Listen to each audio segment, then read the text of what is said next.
नहीं, रो मत, चल हम डॉक्टर को लाते हैं। हाँ चलो।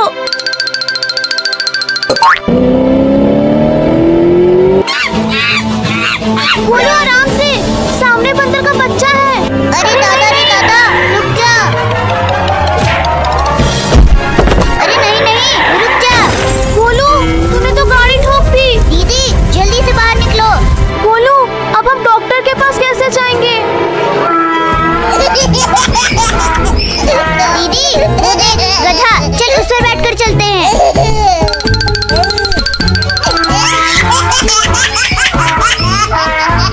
गधा भाई, वो रहा हॉस्पिटल। डॉक्टर मेरे भाई को गाड़ी ने ठोक दिया है, जल्दी चलो। अरे रुको, मैं एक और इंजेक्शन ले लूं, फिर चलते हैं। दीदी तुम डॉक्टर को लेके जाओ, मैं गाड़ी को ठीक करके आता हूँ। पता नहीं मुन्नी डॉक्टर को लेकर कब आएगी। अरे रो मत, वो लोग आ गए। अरे बाप रे, इसे तो बहुत चोट आई है, इसे 2 इंजेक्शन लगेंगे।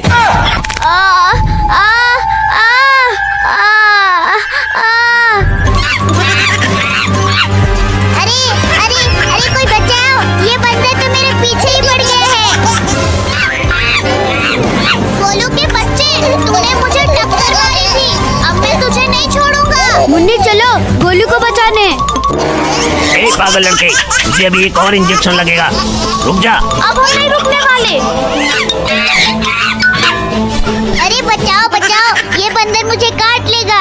बंदर भाई गोलू को छोड़ दो। नहीं, मैं तो इसे काट कर ही मानूंगा। ये बंदर ऐसे नहीं मानेगा। हाँ मुन्नी, वो देखो कुआं, चलो प्लान बनाते हैं। बंदर भाई अगर दम है तो मुझे पकड़ कर दिखाओ। अच्छा बेटा, अभी ले। अरे नहीं। गिरा दिया रे। अरे वाह मुन्ना, बहुत बढ़िया। अरे दोस्त को तुम लोगों ने कुएं में गिराया, अब तुम लोग गए काम से। ये लो, इनको कुएं में डालकर मजा ही आ गया। अरे नहीं, इस कुत्ते ने तो मुन्नी को कुएं में गिरा दिया। मुन्ना, ये बंदर तो हमें काटने आ रहा है। अरे बंदर भाई हमें छोड़ दो, आगे से हम आपको तंग नहीं करेंगे। नहीं, मैं नहीं छोड़ूंगा। भाग बच्चे भाग, आज हम तुझे छोड़ेंगे नहीं। चिंकी जल्दी स्कूटी रोक, नहीं तो ये मुझे काट लेगा। भाई जल्दी दौड़ के बैठ जा। आज ये हाथ से निकलना नहीं चाहिए। चिंकी चल जल्दी भगा। आज तो बाल बच गया चिंटू। निकम्मे, वो स्कूटी पर बैठ गया है, जल्दी कुछ कर। रुको मालिक, अभी देखो मेरा कमाल। मम्मी। बहुत बढ़िया, चल अब जल्दी चल। चिंटू जल्दी उठ, ज़ॉम्बी तेरे पास आ रहे हैं। चिंकी मुझे बचाओ, मुझसे नहीं उठा जा रहा। मालिक, हम इन दोनों को काट लेते हैं। क्या? मम्मी भागो। चिंकी मुझे छोड़ के मत जा। चिंकी। अरे वो लड़की तो भाग गई, चलो इसे ही काट लेते हैं। नहीं, मुझे मत काटो, छोड़ दो मुझे। मालिक, अब तो ये भी हमारे जैसा बन गया। मेरे महाराज आदेश दो। चल चिंटू, गाँव में घुस जा और सबको काट के ज़ॉम्बी बना दे। ठीक है। मम्मी चिंटू। क्या हुआ चिंटू को, और वो कहाँ है? मम्मी, चिंटू को ज़ॉम्बी ने पकड़ लिया है और उसे भी ज़ॉम्बी बना दिया है। चिंकी चल उस हेलीकॉप्टर से चिंटू को बचाने चलते हैं। हाँ मम्मी चलो।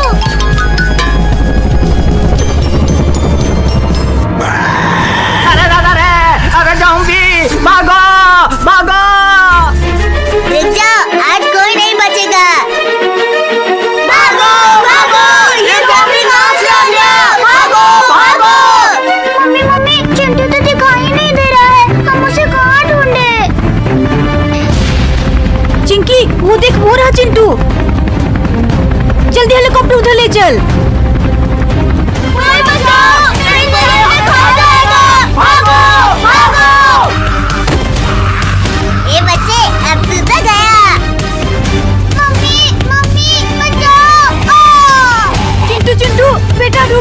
ये क्या कर रहा है तू? आजा बुढ़िया, पहले तुझे ही काटता हूँ। क्या? नहीं बेटा, मुझे मत काटना। रुक जा मम्मी, रुक जा। भाग चिंकी, जल्दी से। जल्दी बैठो मम्मी। रुक जाओ, रुक जाओ। चिंकी, हेलीकॉप्टर जल्दी ऊपर उठा। मम्मी, मम्मी, इससे ऊपर नहीं उठ रहा है। अरे माई रे। मम्मी, अब तो तू नहीं बचेगी। चिंकी, जल्दी हेलीकॉप्टर उड़ा, जल्दी। मम्मी, इसमें इतनी रफ्तार है। चिंटू चिंटू हट, मेरा पैर छोड़, मेरा हाथ फिसल रहा है। मैं नहीं छोड़ने वाला। अरे नहीं नहीं, अरे नहीं। मम्मी। अब तू कहाँ जाएगी? नहीं चिंटू, तू मम्मी को काटने वाला है। बेटा, मुझे मत काटना, मुझे छोड़ दे। अय्या! आ! पीछे हट जा चिंटू, नहीं तो अच्छा नहीं होगा। तू रोकेगी मुझे? रोक के दिखा। तू ये ले। अरे नहीं चिंकी, रुक जा। मम्मी! नहीं चिंटू।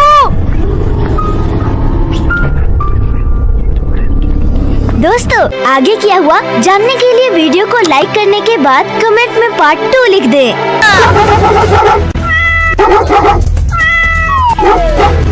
भाग बेटा, नहीं तो कुत्ते हमें खा जाएंगे। मम्मी, अब मुझे और नहीं भागा जा रहा है। ए कुत्ता, हमारा पीछा छोड़ दो। क्यों हमारे पीछे पड़े हो? आज तुम्हें खाकर ही मानेंगे। कोई हमें बचाओ इन शैतान कुत्तों से। बचाओ। आज तुम्हें कोई नहीं बचाएगा। मम्मी! भाइयों, अब तो बिल्ली गिर गई, चलो इसे खाते हैं। मुन्ना, तू भाग जा। भाइयों, तुम उस बच्चे को पकड़ो, मैं इस बिल्ली को देखता हूँ। अरे बाप रे, भागो, ये कुत्ता तो मुझे खा जाएगा। चिंकी, आज तो जंगल में घूमने में मजा ही आ गया। हाँ भाई। अरे, ये तो पागल कुत्ते हैं। चिंटू, ये तो हमारी तरफ आ रहे हैं। वो हमारी तरफ नहीं, वो बिल्ली के बच्चे के पीछे पड़े हैं। चिंकी, जल्दी भाग, नहीं तो वो हमारे पीछे ही पड़ जाएंगे। बचाओ, बचाओ, मुझे कोई तो बचाओ इन पागल कुत्तों से। चिंटू, बिल्ली का बच्चा मुसीबत में है, हमें उनको बचाना चाहिए। हाँ चिंकी, तू सही कह रही है, चल उसको बचाते हैं।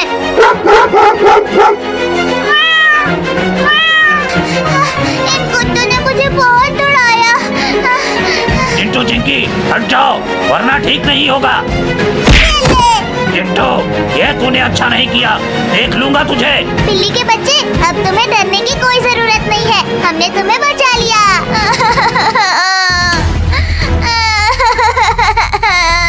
अरे चिंटू, अभी रोने क्यों लगा? ये तो इसी से पूछते हैं। ए बच्चे, तुम रो क्यों रहे हो? चिंटू चिंकी, मेरी मम्मी को इन कुत्तों ने घायल कर दिया है। मेरी मम्मी को बचा लो। चलो चिंकी, इसकी मम्मी को बचाते हैं। भाई, हमें इस बार होशियारी से जाना होगा, नहीं तो वो कुत्ते हमें भी खा जाएंगे। भाइयों, वो बच्चे इस बिल्ली को बचाने जरूर आएंगे और हम उन्हें पकड़ लेंगे। अरे, मेरी मम्मी तो यहीं पे थी, पता नहीं वो कुत्ते मेरी मम्मी को कहाँ ले गए होंगे। अरे तो रो मत, जरूर वो कुत्ते तेरी मम्मी को जंगल में ले गए होंगे। चलो, हम जंगल में चलते हैं। सरदार, मैंने कल्लू को निगरानी पे लगा दिया है, अगर वो आएंगे तो हमें पता चल जाएगा। ठीक है भाई, वो बिल्ली तो कहीं दिखाई नहीं दे रही है। चलो, हम लोग और अंदर चलते हैं। चिंटू चिंकी, मुझे नहीं लगता कि हम मम्मी को ढूंढ पाएंगे। नहीं मुन्ना, हम लोग तुम्हारी मम्मी को जरूर ढूंढ लेंगे। तो ये आ गए, अभी सरदार को खबर कर देता हूँ। ए बिल्ली, अब देखना मैं तेरे साथ उन बच्चों को कैसे खाता हूँ। सरदार सरदार, बच्चे आ रहे हैं। अरे नहीं! तुम दोनों उन झाड़ियों में छिप जाओ। चिंटू, वो देखो, उधर से आवाज आ रही है। चलो जल्दी सब लोग। वो देखो चिंकी, उन कुत्तों ने तो लगा है। चिंटू, अब हम बिल्ली को कैसे छुड़ाएंगे? Mummy, mummy! अरे नहीं मुन्ना, रुक जा, रुक जा।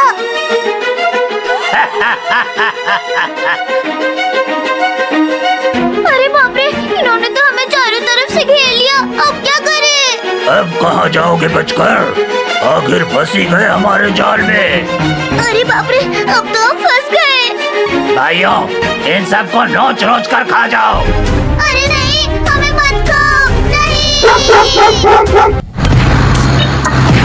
मुन्ना, देखना, मेरी ही कार जीतेगी। नहीं मुन्नी, मेरी कार जीतेगी। मुन्ना, ये आवाज कैसी है? ये तो बिल्ली के बच्चे की आवाज है। क्या? बिल्ली का बच्चा? चलो हम उसे लेके आते हैं। हाँ, चलो। अरे ये तो म्याऊ म्याऊ क्यों कर रहा है? लगता है इसे भूख लगी है। चलो मुन्ना, दूध लेके आते हैं। मुन्ना, वो देखो, बिल्ली का बच्चा भाग रहा है। चलो उसे पकड़ते हैं, नहीं तो कोई इसे खा जाएगा। ले ले ले, इधर आ, आजा आजा, ले ले ले।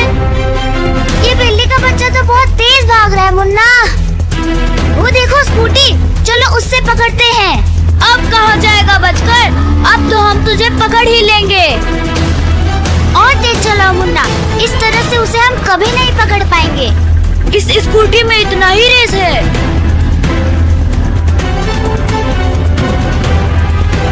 अरे वो बिल्ली का बच्चा तो जंगल में चला गया। अरे बाप रे, हम जंगल में नहीं जा पाएंगे मुन्ना। नहीं, हमें उस बिल्ली के बच्चे को बचाकर लाना ही होगा। अरे मुन्ना, ये जंगल तो बहुत डरावना लग रहा है। हाँ मुन्नी, इस जंगल में बहुत खूंखार शेर भी रहते हैं। क्या? शेर? वो बिल्ली का बच्चा तो दिखाई ही नहीं दे रहा है। चलो जंगल के और अंदर जाकर उसे ढूंढते हैं। नहीं नहीं मुन्ना, जंगल के और अंदर मत जाओ, नहीं तो शेर और भालू हमें पकड़ लेंगे। अरे अरे डरो मत, हमारे पास स्कूटी है, हम भाग जाएंगे। मुन्ना, वो देखो, वहाँ एक शेर है। चलो उस पेड़ के पीछे छुप जाते हैं। नहीं नहीं, हमारे पास स्कूटी है, वो शेर हमें नहीं पकड़ पाएगा। अरे इस स्कूटी से बिल्ली को तो नहीं पकड़ पाए, शेर से क्या बच लेंगे? तो चलो जल्दी से छुप जाते हैं।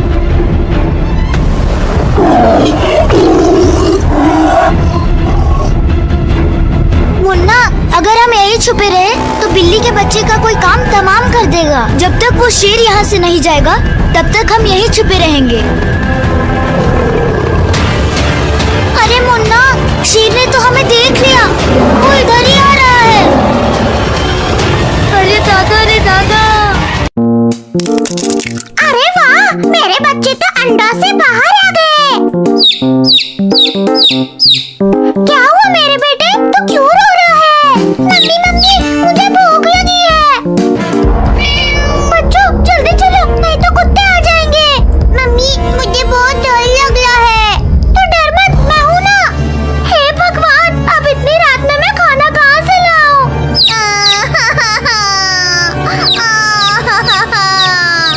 बेटा रो मत, मैं जा रही हूँ खाना लाने, तुम दोनों घोंसले में ही रहना।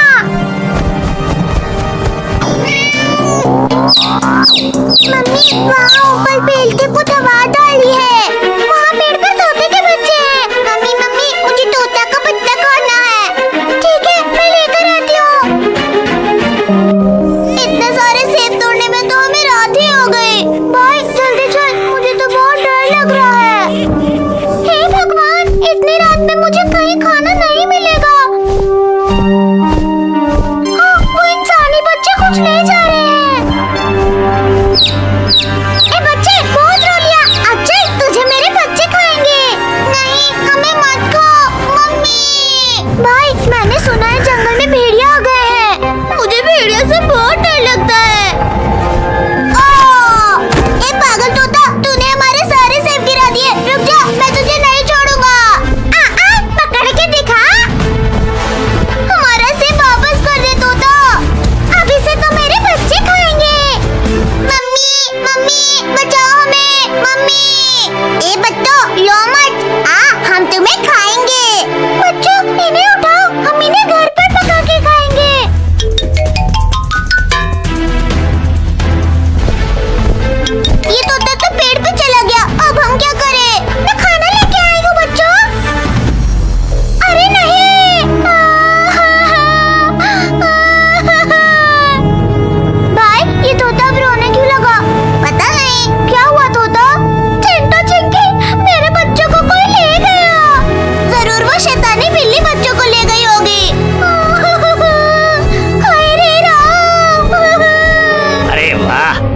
इंसानी बच्चे, मजा आ जाएगा इन्हें खाने में। अरे नहीं, वो भेड़िया तो इन दोनों को खाने आ रहा है। हट जा चिंटू चिंकी। अरे बाप रे। ए भेड़िया, भाग जा यहाँ से। तू हट जा मेरे रास्ते से, नहीं तो तुझे भी खा जाऊंगा। अरे मेरी आंखें, अरे भागो, अरे भागो, अरे भागो। बिट्टू, तुमने हमारी जान बचाई। अब हम तुम्हारे बच्चों को ढूंढने में तुम्हारी मदद करेंगे। चलो चलो। आइयो, जल्दी चलो जंगल में, दो इंसानी बच्चे हैं, हम उन्हें खाएंगे। हाँ चलो। She stood in the middle of the marble-floored lobby, clutching her phone so tightly her fingers had gone numb. The giant screen mounted above the reception desk replayed the business news on a loop, and no matter how many times it restarted, the face on the screen did not change. Calm, familiar, painfully familiar. Today marks a historic milestone, the anchor said, voice polished and confident. The reclusive owner of Ardent Global, the multi-billion-dollar conglomerate that employs over 200,000 people worldwide, has finally stepped into the public eye. Her breath caught. There he was, hair neatly combed, posture straight, wearing the same restrained expression he used to have at the breakfast table when she complained about bills or her parents' expectations. The same man she once called ordinary. The same man she divorced without hesitation. Ethan Hale, her ex-husband. The camera zoomed in as reporters shouted questions. He answered calmly, effortlessly, as if he had always belonged in front of flashing lights and global attention. Behind him, the Ardent Global logo gleamed in steel and glass, a logo she had seen her father curse and praise in the same sentence, the company that paid her brother's salary, funded her mother's medical treatments, and sponsored half the city's infrastructure. Her knees weakened, and she grabbed the edge of a desk to steady herself. No, this isn't possible, she whispered. Memories crashed into her all at once. The tiny apartment he insisted on living in. The old sedan he drove, despite her constant nagging. The way he never talked about work, always brushing it off with a simple, "It's nothing special." She remembered accusing him of lacking ambition, of being content with mediocrity while her family dreamed of status and security. Her mother's words echoed sharply in her mind, "You married beneath us." So she left. She remembered the look on Ethan's face the day she handed him the divorce papers. Not anger, not desperation, just a quiet, resigned sadness that somehow infuriated her more than shouting ever could. "If this is what you want," he had said softly, signing without protest. She had walked away feeling victorious, convinced she was reclaiming her future. Now, standing in the headquarters of the very company her family depended on, that victory tasted like ash. Around her, employees murmured excitedly, some pointing at the screen, others clapping softly as the broadcast ended. Her brother stood a few steps away, grinning ear to ear. "Can you believe this?" he said to no one in particular. "The owner's a genius. They say he's been running everything from the shadows for years." She couldn't hear anything else. Her ears rang as if the world had tilted off its axis. Years, all those years, she suddenly understood everything, the unexplained transfers that had cleared their debts when they were married, the anonymous donations to her parents' charity, the way opportunities seemed to appear just when they were on the brink of collapse. She had assumed it was luck, or coincidence. It had been him. Her phone buzzed violently in her hand. A message from her mother. "Have you seen the news? Ardent Global's owner revealed himself today. This man controls everything. Your father says our contracts are safer than ever." She stared at the message, then at the screen now frozen on Ethan's composed face. Her chest tightened, panic rising like a wave she couldn't outrun. What had she thrown away? Another memory surfaced, uninvited and cruel. A rainy night, her shouting about how tired she was of struggling, how she deserved more. Ethan standing silently by the window, city lights reflecting in his eyes. "You never trusted me," he had said quietly. She hadn't, and now the proof stood larger than life, broadcast to the world. A new segment began, showing Ethan walking through the company's headquarters, this very building, employees lining the halls with respect bordering on reverence. The anchor spoke of his strategic brilliance, his humility, his decision to live simply despite unimaginable wealth. Her vision blurred. She imagined walking up to him, calling his name, expecting him to turn with that gentle smile he used to reserve just for her. But she knew better. The man on that screen belonged to a world she had chosen to leave. A sharp pain shot through her chest as reality finally settled in. She hadn't just divorced an ordinary man. She had walked away from someone extraordinary, not because he lacked worth, but because she had failed to see it. Her legs gave out. As she collapsed onto the cold marble floor, the sounds around her faded, voices shouting for help, footsteps rushing toward her. The last thing she saw before darkness claimed her was Ethan's face on the screen, calm and distant, a stranger crowned king of an empire she would never be part of again.